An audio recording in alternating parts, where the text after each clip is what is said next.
Self-instructional video on how to change or for the better your failing marriage. Damaged marriage. Mm-hmm. It's damaged. Let's say you guys have had a damaging fight, physical or non. Let's say there's been some very intense bloody violence, and ambulances have been called. You guys are back home from the ER in your own his and hers body casts, and now you have to discuss the fight. How do you fix this? We have various items here that we're going to use to demonstrate. We have a stapler, a can of corn. Yes, and we were supposed to have peas, but sometimes you go into the cupboard of life and you don't always get the peas of the relationship that you want. No, so you have to settle for the corn of the relationship instead.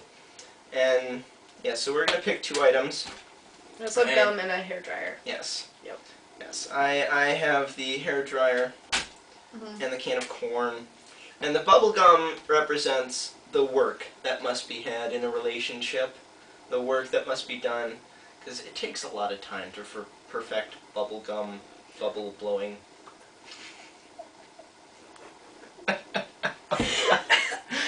Anyway, there's the hairdryer. This can represent many things. Can represent many things.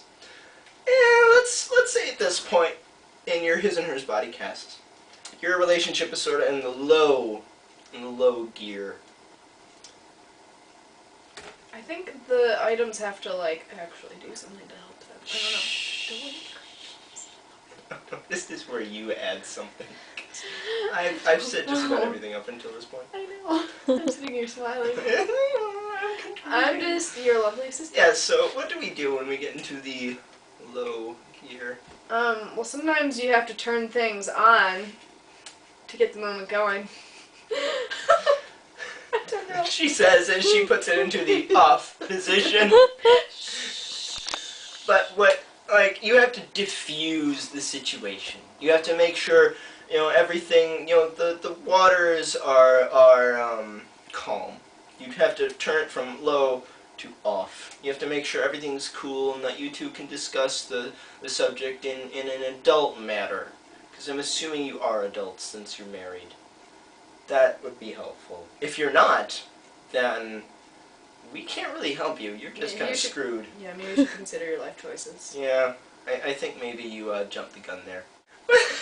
You take this now. This can be used also as a talking stick, so if you want to take turns in healthily discussing your problems, when you're holding the talking stick, then that's who gets to talk. Talking bubble gum. Yep. Or you can take some bubble gum out of the wrapper, as one does when one buys bubble gum from Walmart. And it can be the talking bubble gum. Whoever has the bubble gum in their mouth at the time, there's a person who may speak their mind. And that person is done. The other person may take the bubble gum and speak their mind about the situation. And the other person may not interrupt them while they have the talking bubble gum. Who has the talking bubble gum right now? I do. That's right. So, for example, you could say, I was really wrong in punching you in the face, so I apologize. Well, I think I was really wrong in clipping you with that. Oh, right, because I am now interrupting. He doesn't have the talking That's a bubble no-no. So yes, no interrupting. When the person who has the talking bubble gum is chewing the talking bubble gum. Yep. That's a sign of disrespect in the marriage. And then territory issues come into play, and that's just unhealthy for everybody.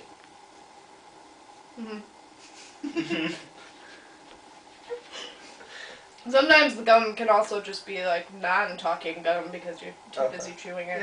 Yeah. If you prefer, you can switch it around. The person who's chewing the gum just has to shut up and listen to the other person, focus on blowing bubbles. You can say, "I choose you, Pikachu," and that's how the other person would know that they can talk, even though they don't have talking gum.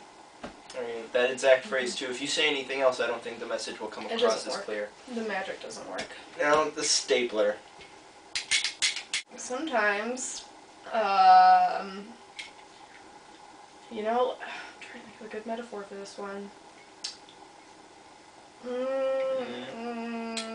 Sometimes once you get into something, it's harder to get out, and you know, staples are hard to get out, and to put them in. It's true. This is very true. As we can see from this staple here, let's try that again. Once you do something to your marriage to make it a certain something, you can never turn it back into what it once was. And you can try pulling the staple out with the fingernails that you just cut this morning that are very short. And, you know, but it will never look the same. No matter how close you get it'll just never be the same again. It'll always be like this, and mistakes will be made, and feelings will be hurt in every marriage, really, because there is no perfect person out there, really. You just have to live with who you've chosen, and you have to let that person be perfect for you. But once you've made a mistake, it stays like that forever. The damage has already been done, and you cannot fix it. That's very poetic. Was it? Mm-hmm. Also, you can offer to staple each other's papers together. Yes. When you write each other your apology letters. Yes. You can staple them together with your love. And your I'm sorry poems and things, you can staple them together for each other. So that's another use. Yes. And the stapler is also very metaphorically resonant of, you know, the two shall become one flesh.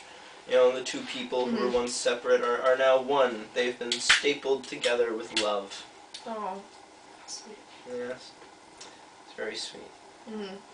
Now on to the can of corn. Cream corn, specifically.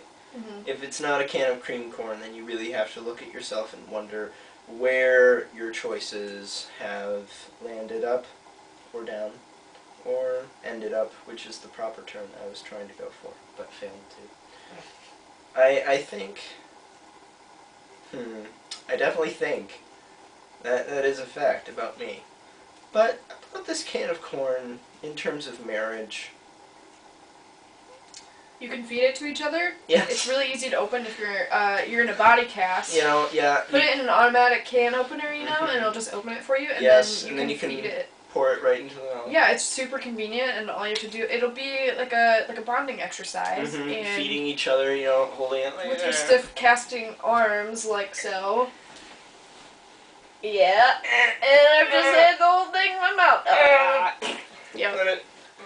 Yeah, and so it builds trust, because you have to trust your spouse that they're not going to dump the entire can of corn on your face. Which they might do if they're still not over the argument. Yeah, because let's be honest, weapons were brought into use, hence the body casts, and I think there might still be some trust issues, some wincing, some checking behind the shoulders every once in a while, which is to be expected. But hey, you know, you're the one that chose to get the crowbar out of the garage. You're the one that went there. It's kind of on you now. So now you just have to trust each other. Start from the bottom. Yes. Start with the cream corn. Yes, and you know, if there really does seem to be no way to fix it, take this from me. If all else fails, there is one thing that has stood the test of time, and that